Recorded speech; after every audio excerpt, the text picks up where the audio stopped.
Hey there, folks. Welcome to another Movie Pops Talk with me, catching up on some of the movies that I've been watching, some I've never seen before, and giving you sort of different little reviews and thoughts and insights on different films that we've been watching lately.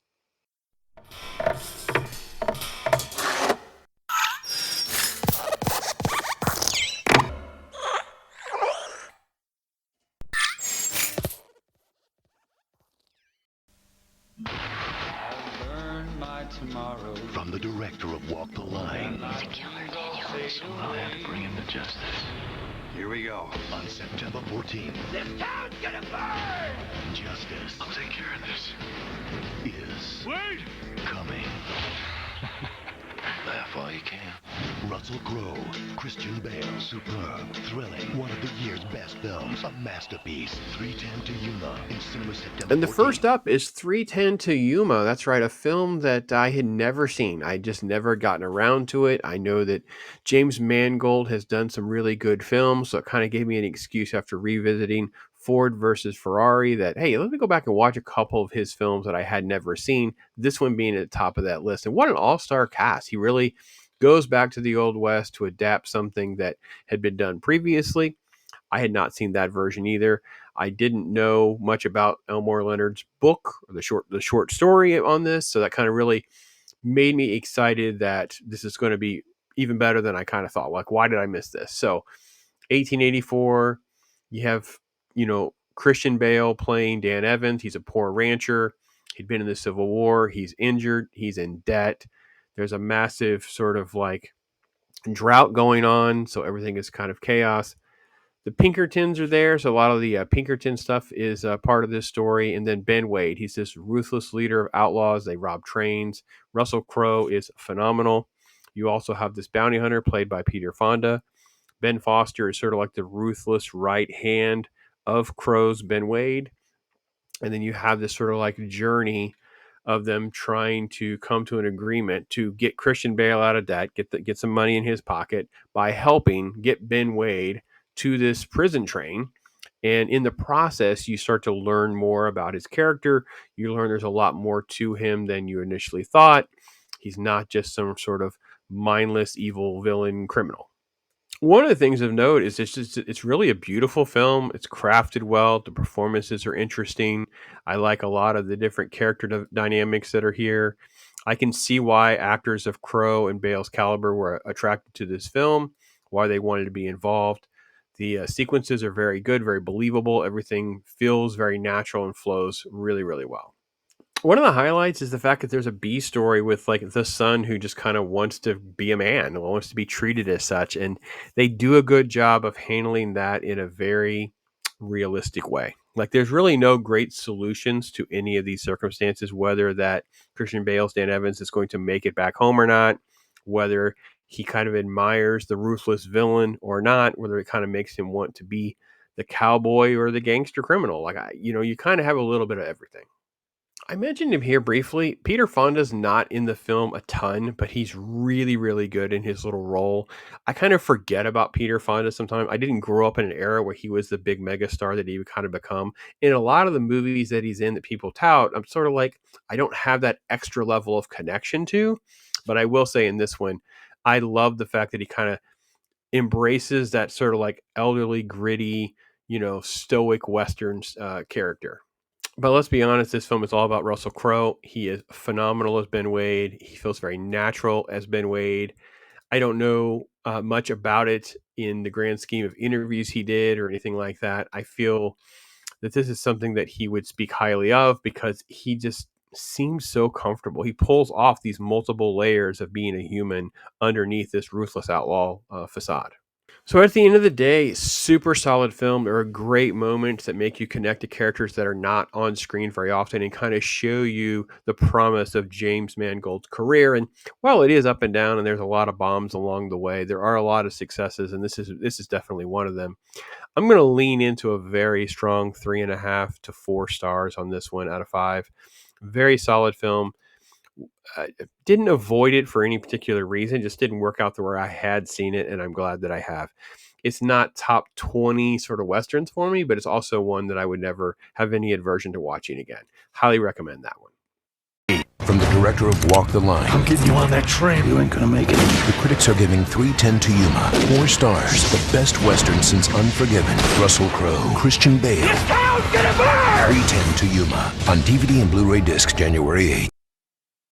Everybody get on the ground! You hear about these bank robberies? You may get to have some fun. You may be hearing a lot of things about me and your uncle.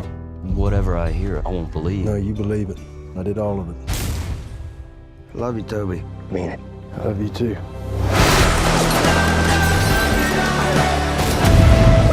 You wanna get us killed? Huh?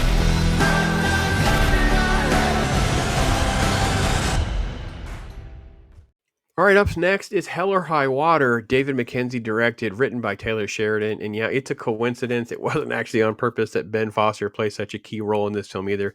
This is another one of these highly acclaimed, well-respected Westerns that I watched and sort of liked a lot, but not super great. I feel like this is that different version of that sort of neo crime west, in the way I say Western, but it's because it's where it's filmed and stuff. It's more like just a crime drama rather than anything else. But I feel that the premise of this movie with these two brothers, Toby and Tanner, they're going to be bank robbers. The bank and the reverse mortgage has kind of screwed everything up, but there's oil in their land.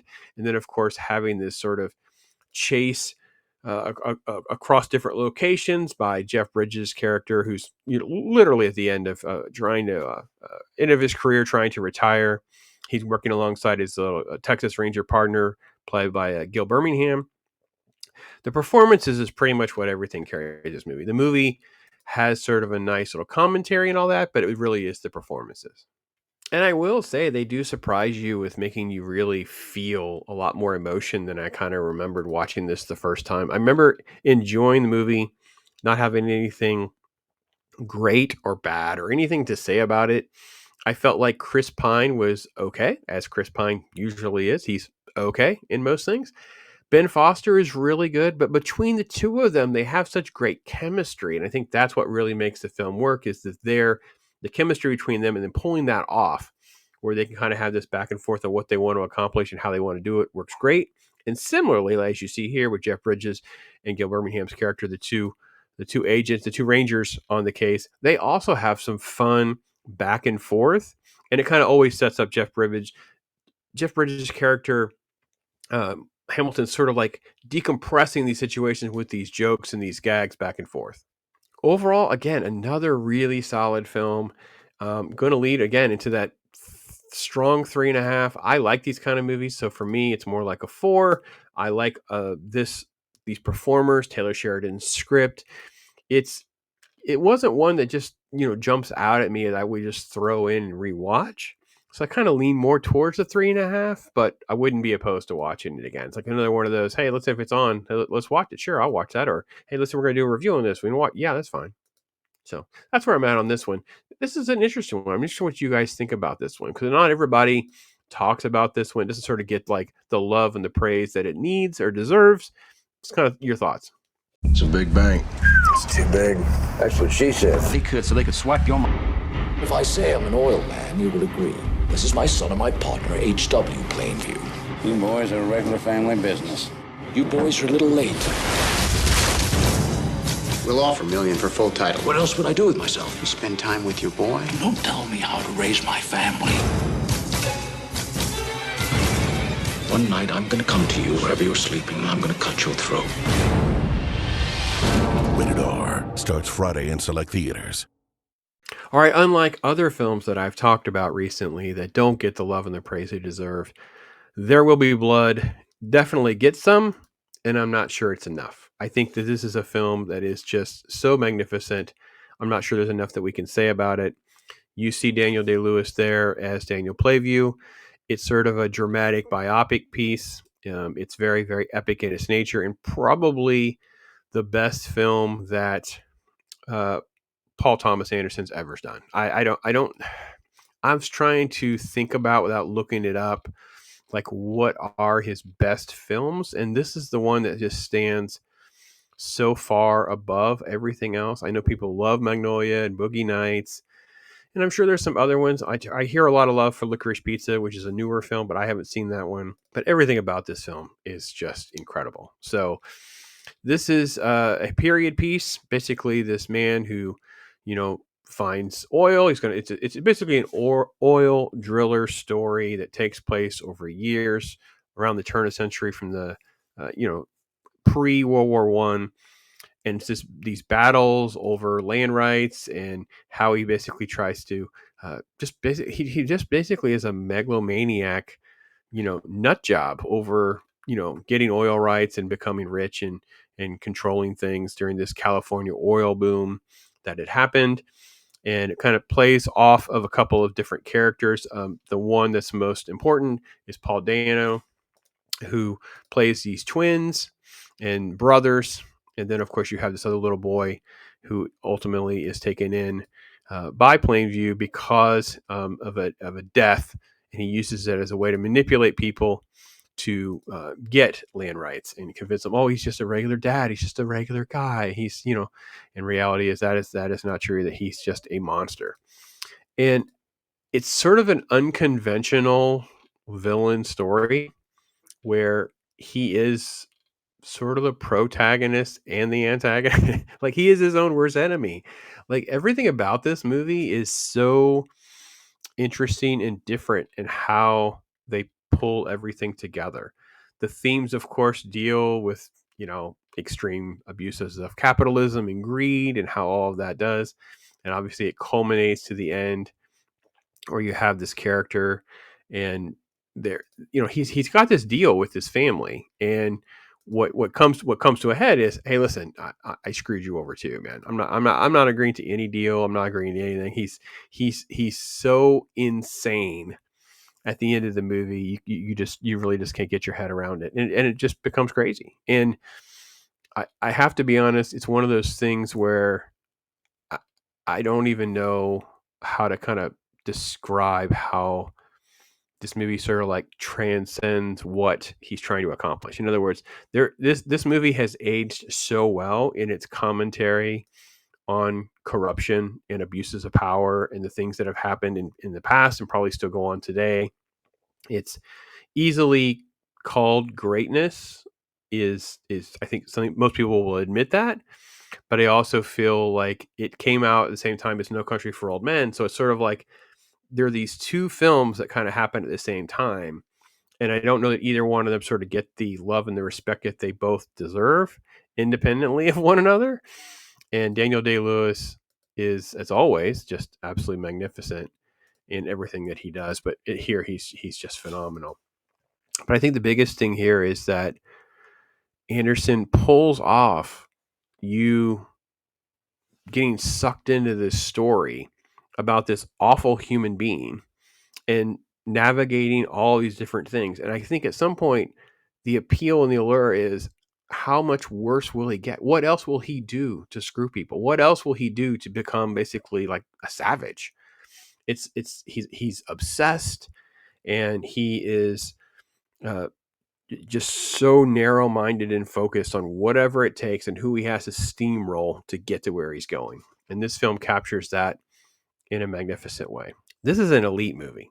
Now, it's not one that you would probably want to watch regularly. Totally get that. It's definitely more, it's got sort of like art house feels to it. It's an epic drama.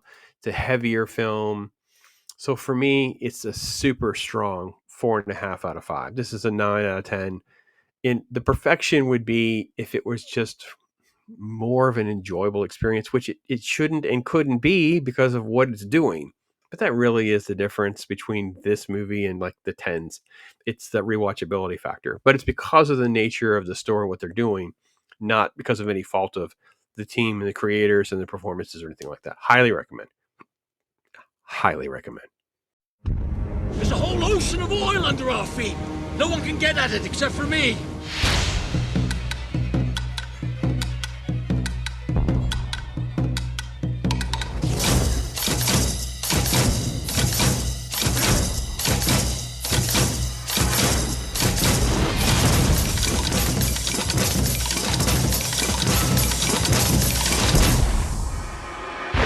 Rated R. Wednesday, December 26th in select theaters. We have to show the world that not all of us will like him.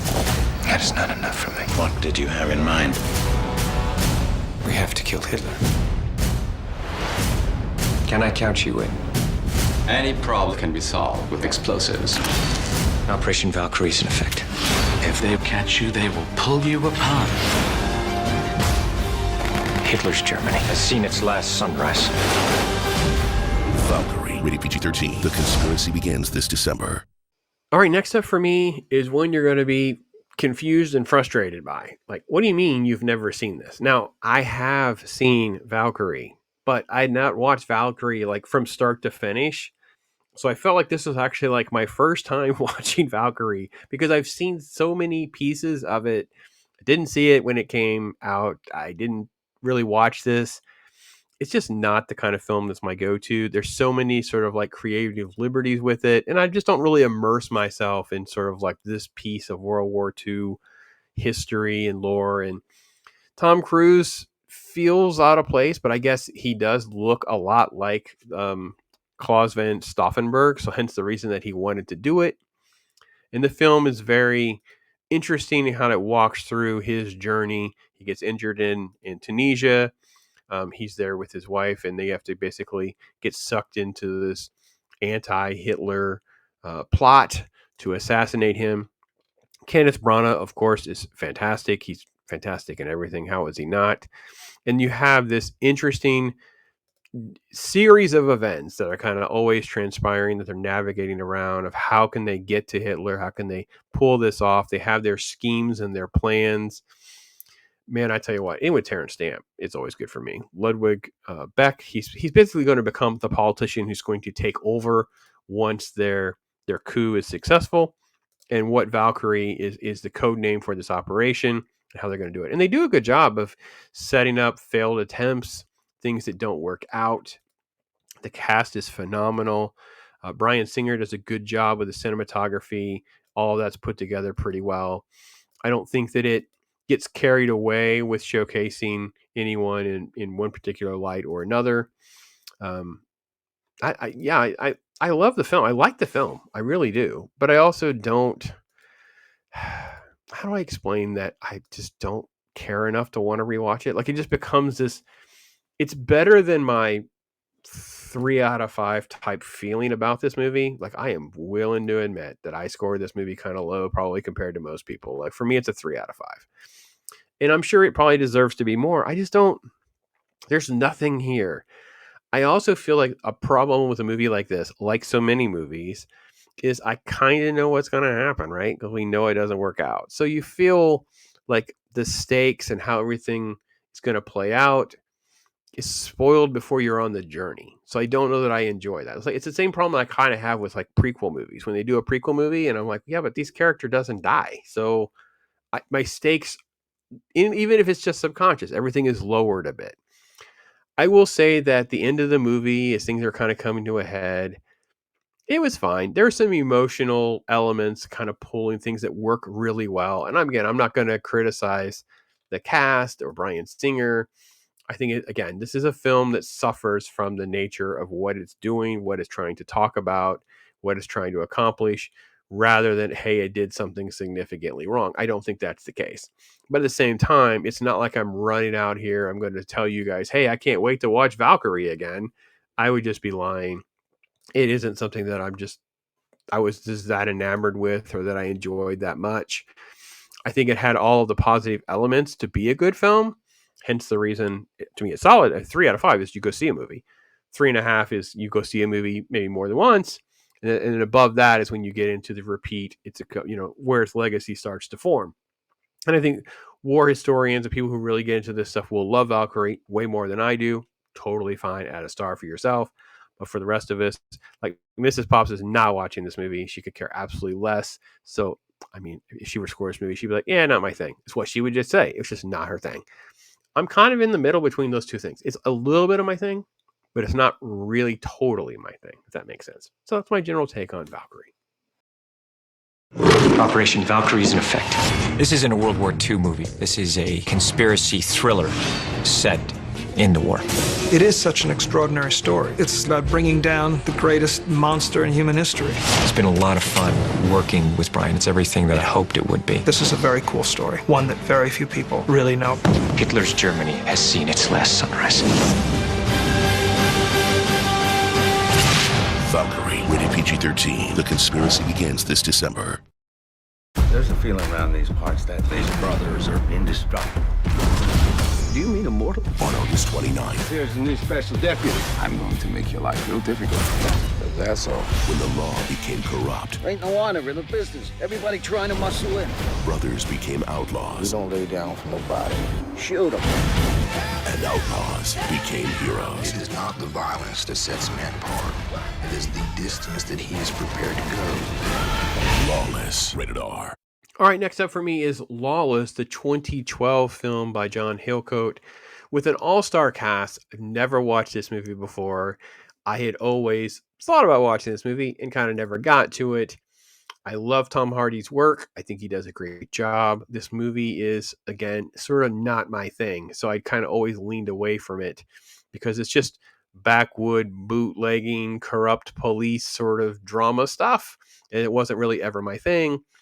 And in hindsight, finding out how it's much more of a Shia LaBeouf movie of like, oh, I really was never going to totally love this movie. And if this is one of yours that you just totally love, good on you, good for you. Yeah, I was like, I'm sort of like never. I mean, some of the better Shia LaBeouf things, usually when people say he's I don't know, past his prime. I don't know. He's fine in this. It's okay. I think the problem I have with this movie is it's just the script is all over the place with what it wants to try to accomplish, because Tom Hardy's character kind of gets put on the shelf. He's really not that interesting. The star of the show is Guy Pearce's character, who's the villain. And there's sort of like not enough villain backstory and context of him just being more than just this crazy psychotic abuser of the power that he has. But he's phenomenal in those scenes. Like, my gosh, is he good in those scenes. So that is good. And you have this sort of like this bootlegging thing. They're a family that's just not going to go along with the bribery system with the local police. This guy's going to come in and really put like a different level of power and authority behind the shakedown. And it leads to more conflict. Kind of an all-star cast. A lot of really, really good performers. Jessica Chastain is in it. You saw briefly there. Maya Wasikowska. She's really good in this. I will say that Jason Clarke is in this in a way. He's sort of like the drunk brother. And then we have Gary Oldman. Now, why this movie doesn't lean into more Gary Oldman as well? So the film just sort of like does everything okay. It never gets great. And I feel like it's almost like this film could be revisited and we can adjust some of the dynamics with the family and Gary Oldman's character and this Guy Pearce. But it doesn't feel like it ever does any of those things super great. It's about trying to survive. Can the family come together? Who finds their lanes? All of that kind of works well. The screenplay is actually written by the guy who wrote the theme song. Like, so he's Nick Cave and the Bad Seeds are famous for writing these different theme songs that you've heard in different movies and things of that nature. And they're phenomenal. Like everybody knows, you hear them, you're going to know them, right? So I think the script and the crux of that is the problem. But I also see, I didn't know this, was it was based on a true story, at least to some degree. Now, that may be part of the problem. Maybe what I want to have happen and how I would see the characters develop and interact with one another and have different backs. It doesn't work because it's actually a true story. And if that's all true, that's fine. I just feel like it's just, there's not enough meat on the bone in a way to make that work. And characters that you're enjoying a lot just stop mattering for like a long period of time. Like whenever Tom Hardy's character is, injured and then he's injured again and then he doesn't really die because there's this big mythology about, oh my gosh, he can never die. It's like, okay, whatever, dude. It's all fine. And again, we're back to the same problem of everything is sort of like, okay, to be honest, right? It's all just okay. And at the end of the day, that's where I'm at. I'm going to lean. Oh, boy, this is tricky.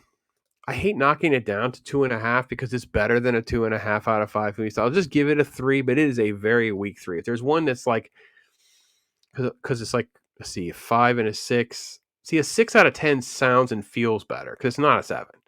But a 5 starts to feel, this is definitely that 5.5 to 6. It's like really tricky. I just don't like or care enough about some of the historical elements to give it a lot more than that. I don't think that Tom Hardy was given enough time to really have a big performance. Jessica Chastain is fine. Again, not given a ton of time to do much. Too much time is spent on this little love romancy nonsense with Shia LaBeouf's character and his love interest, and then not enough time with Gary Oldman. So it just feels like it meanders around some of the strongest elements, and we end up with some of the weaker elements getting most of the screen time. So, yeah, solid-ish, but not necessarily I'm going to run back and rewatch or anything like that. Seems you've been involved in certain illegal activities.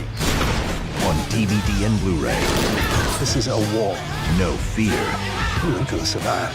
No surrender. We don't lay down for nobody. Tom Hardy, Lawless. On DVD and Blu-ray.